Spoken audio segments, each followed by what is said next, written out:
Welcome to Macro Magic. I'm Sherry Damaris, and with me today is Lorraine McCamely.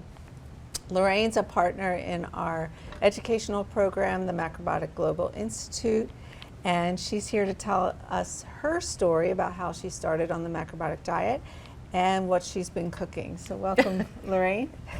And also the second half, I'm going to talk about goal setting, which is one of the reasons I'm here today, is because of a goal that I set earlier in the year to try to be more healthy. And we'll talk about that after we're done this. Now, I do want to point out that Sherry wouldn't let me near the flame, probably for liability reasons. But today we're actually making something out of her cookbook.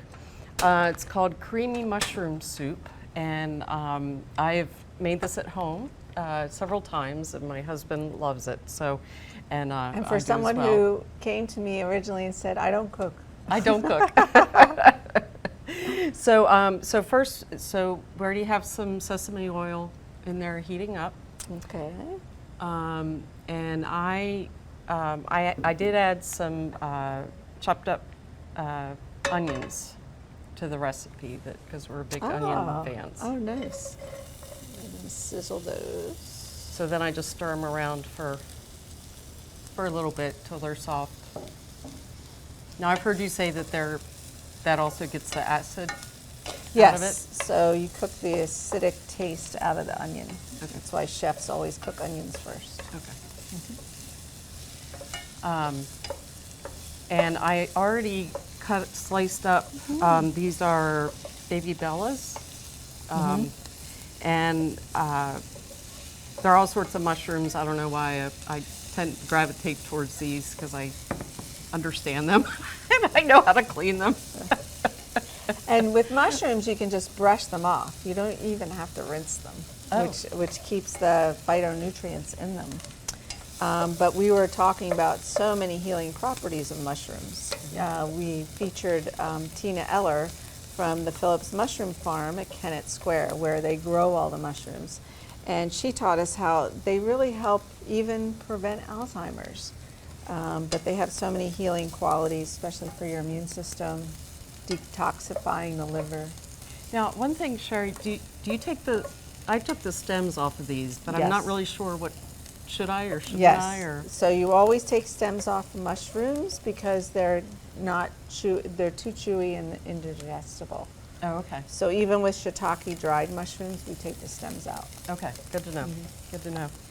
Okay, put so that- that's 2 cups of mushrooms that I sliced up. Very And, beautiful mushrooms, really fresh. and we also add a tablespoon of shoyu. So I am not an artist in the kitchen. I am a scientist in the kitchen. So I measure everything. That's a good thing. So I can get a holiday meal out on time. But the rest of the year, not terribly creative. And this is shoyu sauce. So shoyu sauce is different from soy sauce because it doesn't have any chemicals, additives. It's just fermented soybeans with plenty of enzymes in it. Okay, and this is 1.5 teaspoons of dried dill and 1/4 teaspoon of black pepper.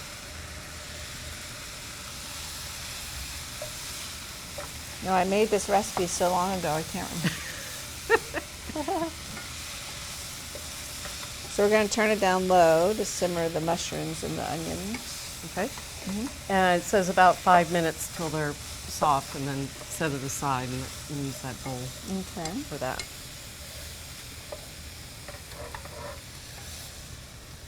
So then we're making the sauce or the soup part of it with soy milk, which anyway, Sherry, why do you recommend this? Okay, so we recommend Eden soy milk, original, with the seaweed in it, kombu. And the reason we do that is because soybeans are super acidic and they're hard to digest. But when you cook them with a little piece of sea vegetable, that makes them more alkaline and more easier to digest. So oftentimes after you drink plant-based milks like almond milk, hemp milk, any kind of other soy milk, you might feel indigestion, and that's because they're extremely acidic. Okay, so, and I actually like the fact that there's sea vegetables in here, because I haven't quite gotten used to eating sea vegetables yet. So anywhere that I can, I tried a sheet I tried a sheet of something. I was like, whoa, not yet, not yet. Okay, so another tablespoon of this. We're going to put this in here? Yep. Okay. So another tablespoon of this, I'll show you. Now this is the sauce, the cream sauce. So oftentimes you can use plant-based milks for cream sauces instead of dairy. So instead of whole milk or, half and half or whatever you use in your sauces, you can now use plant-based milks. And this is a little bit of lemon juice that I squeezed or squoze earlier today. It already smells really good because the taste of the mushrooms is still in the pan. Now, what does the lemon juice do when you add it? I just added that in there because I thought it was a nice balance with the spices. Okay. Sometimes when you have extreme tastes, I learned this from my niece, she's a really good professional chef. So a sour with a salt or a pungent with a sweet, it brings out those tastes stronger in your dish. My son's a really good cook, and he's always squeezing lemon juice on stuff. So just go in there and pick out your spices. So this is kuzu, and I brought the bag, kuzu, and it's a starch. So is it sort of like cornstarch? So kuzu we use in macrobiotics and arrowroot for thickeners instead of cornstarch because cornstarch doesn't support the digestive tract. It actually hurts the little hairs in the small intestine.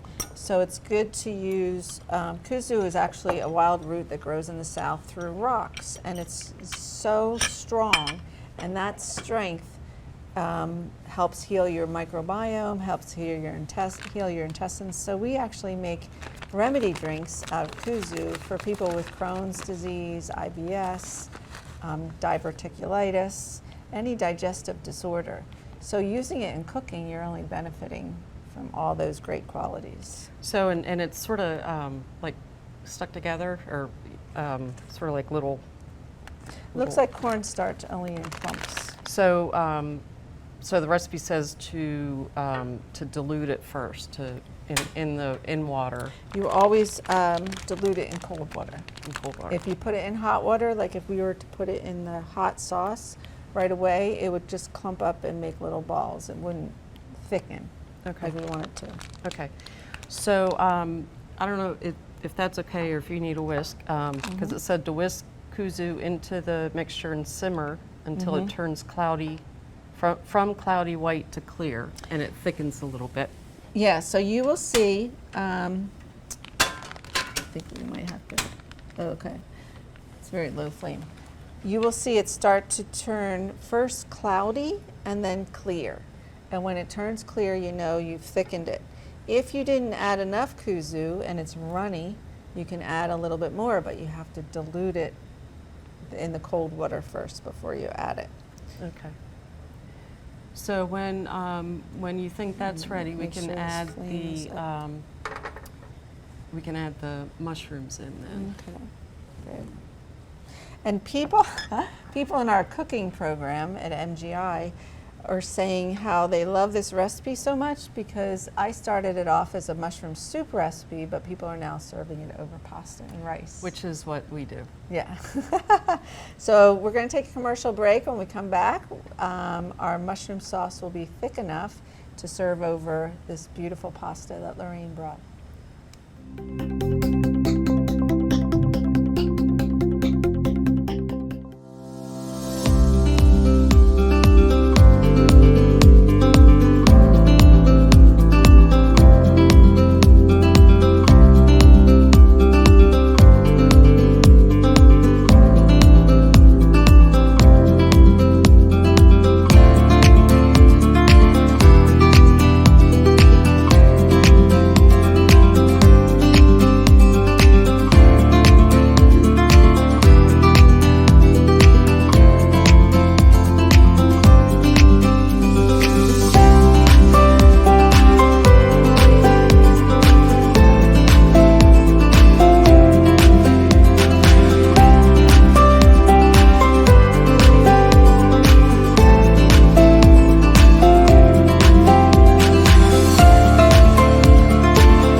A stroke can be easy to detect. A loved one can't speak, perhaps they can't move. But there's another sign of a stroke that many of us can't see. It's called spatial neglect, and it can occur during or after a stroke, causing distorted visual movements. Fortunately, there's a solution by using optical prism technology during rehabilitation. If you or a loved one have experienced a stroke, ask your doctor about spatial neglect. Spatial neglect. See the whole picture at KesslerFoundation.org. Are you burned out, disenfranchised, disengaged, extremely distracted? Do you feel that you're lost in semantics, over-leveraged, overwhelmed? My name is Lisa Fratelli, and I have a show on RVN TV, always streaming. The name of the show is The Neuroscience of Wealth and Well-Being. The intention of this show is to explain how you can get back to homeostasis, flow states, creativity. It's highly correlated with happiness and well-being. So you can get out of overwhelm, get out of burnout, not feel distracted, and get back to your life. You will hear from experts who will get you back on track so you can enjoy your life again. RVN TV, we're always streaming.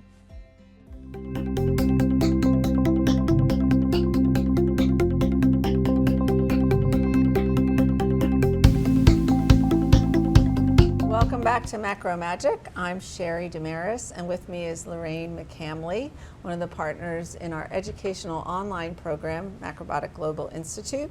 And today we made this exciting recipe from my cookbook, the creamy mushroom soup, but we're going to serve it over pasta. So as you can see, the kuzu mixture that we made with the mushrooms and the herbs and everything is thickened. So we're going to pour it over the pasta, just as a cream sauce. And again, you can just serve this as a soup as well, but it's really, really nice to have it over pasta. So again, my family really loves this, which is great because I'm trying to recipe. influence everybody towards plant-based. So the more meals I can put together that they like, the better. So tell us, Lorraine, a little bit about what you do for the Macrobotic Global Institute, and I know one of them is goal setting. So we're going to talk about goal setting, especially for your viewers out there who want to switch over, especially during the new year, and start off on a good foot and start eating more plant-based foods and healthier foods, more organic foods. Thanks. So I mentioned earlier in the show that I knew that I wanted to make a change in my life. I didn't feel good. I didn't like how I looked, and but it didn't really occur to me till I met you through our alumni association that I was ready. I was ready to do something radically different, which was cook. So my husband reminded me the other day of a time earlier in our marriage where he came home from work and I had all my ingredients and measuring spoons and everything out on the counter, and I was in tears because I was just so, I was paralyzed. I didn't know what to do. And so as I looked at myself at the beginning of the year and just realized, okay, now's time, I knew that I needed a plan. I needed a goal. I needed to know where I was going to go, where I wanted to be, what did success look like for me, and then I needed a plan to get there.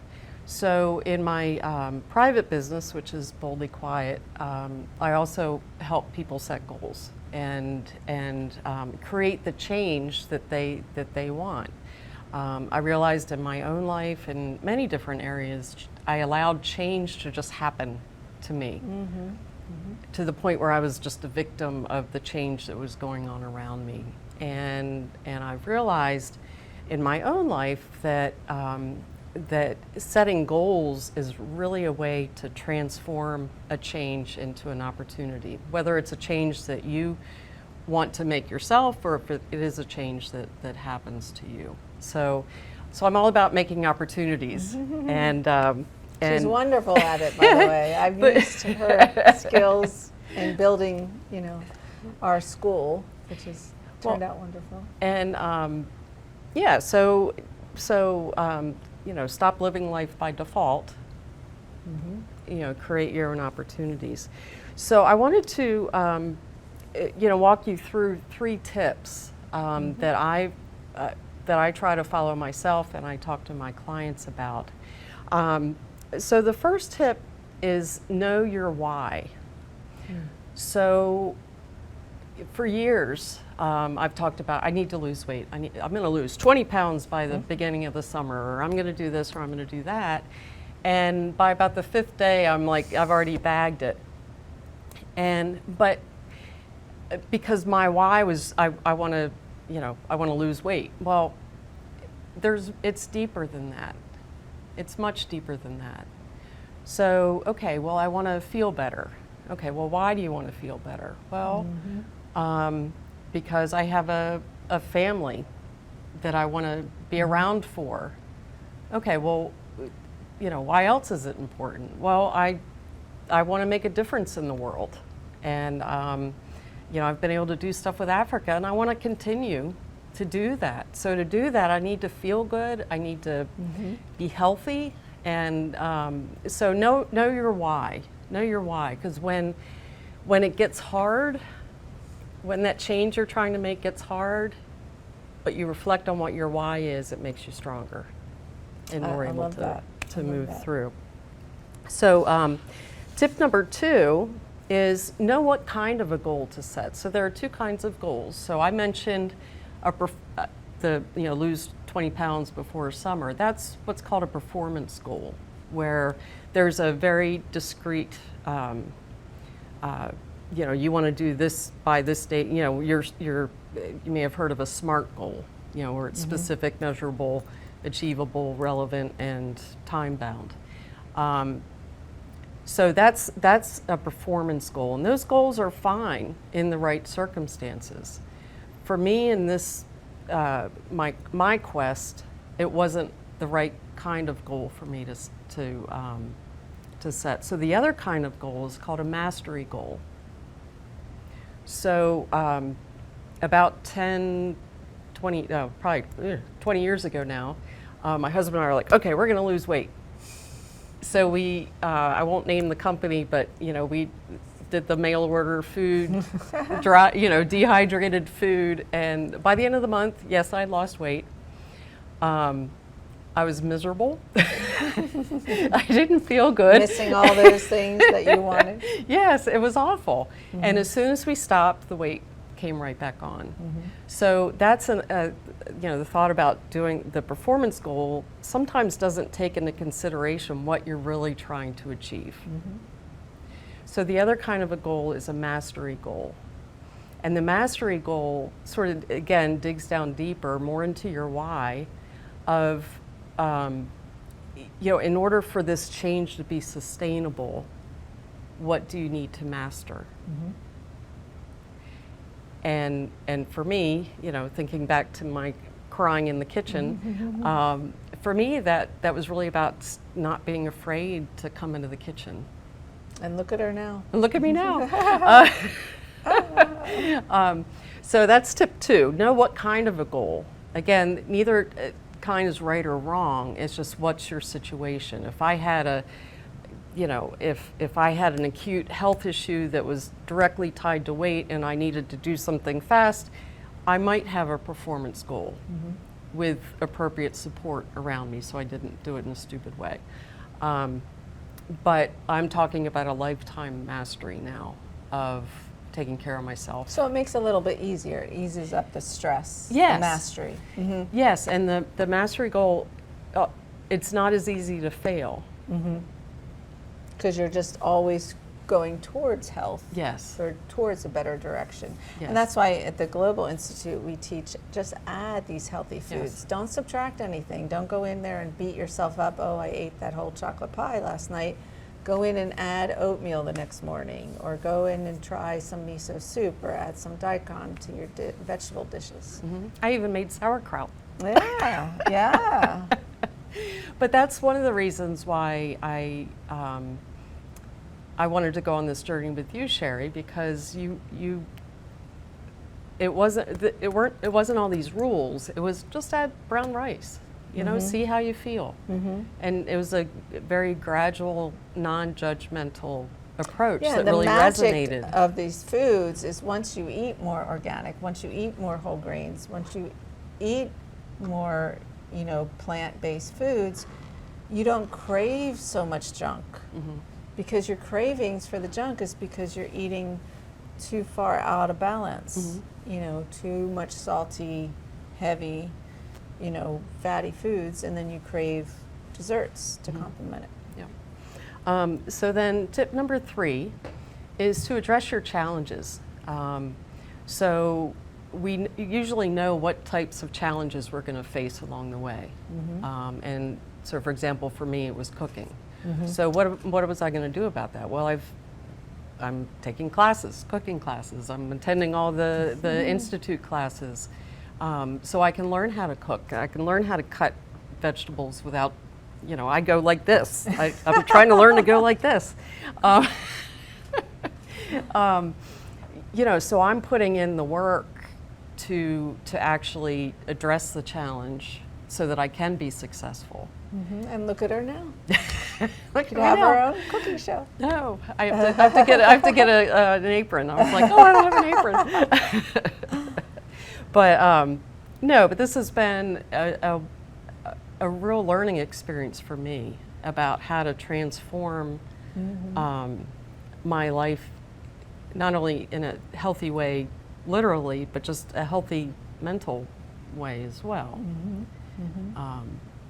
So where I'm you know, I'm not perfect, but I am a step closer every day. I'm so glad you said that, because oftentimes students come to us and they're so shy, like when they come in for a private consultation and telling me exactly what they're eating, because I sort of can tell by doing personal diagnosis, oriental diagnosis, and being trained in that for so many years. So I sort of know what they're taking in, especially when they tell me their health problems. But I find that they're very hesitant to say, yes, I still binge, or I still eat this way. They sort of pretend that they eat a different way.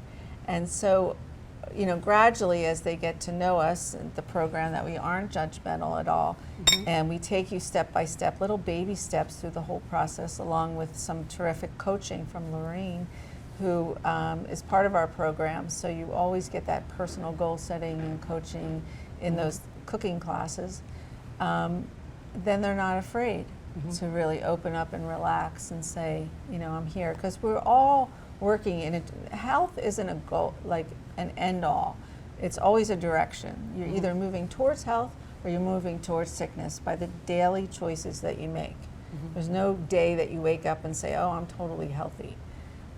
So it's always a path that you're taking, but it's when you're going in more of a supportive direction to your health, your mental health clears up. You get more clarity, you have less anxiety, you have more strength to speak your mind about, you know, your beliefs, which is the beauty of all of this.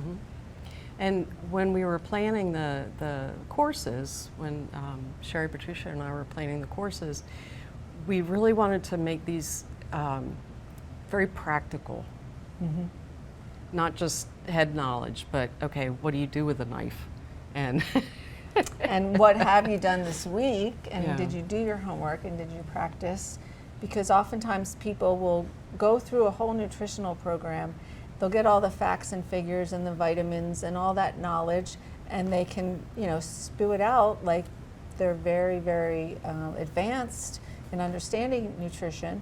But if you go into their kitchen, what are they doing day to day? And how do they feel day to day? That's important. right. So it's been fun for me to be on the journey with the students. A little bit of accountability there. Yes. And then also showing off your sauerkraut that you made so beautifully to the class. I think it gives a lot of beginning students encouragement that anyone from any background, any health disorder, can start and start seeing improvement within a couple weeks. Colin Campbell, when he was on my show, said within 24 hours your blood starts to change. So if you're suffering from a heart condition, within 24 hours you're working towards clearing up things. I think we get discouraged too much if it's not black and white, and you know the diagnosis still comes in. Yeah. So Lorraine, how can people reach you or reach out for our program? So one way is through macroboticglobalinstitute.com. I'm on the About page, and there's a link there if you want to contact me. If you sign up for a course, you will definitely be interacting with me at some level. And then my own website is boldlyquiet.com.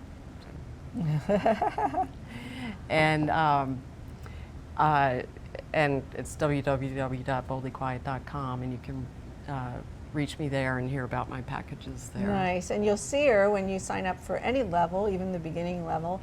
Lorraine's always great at sending out emails and reminders and really positive, upbeat messages to all the students.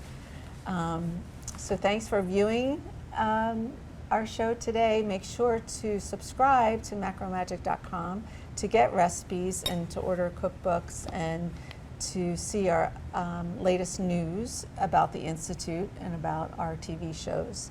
And we thank you for watching. This is Sherry Damaris, and we'll see you next time.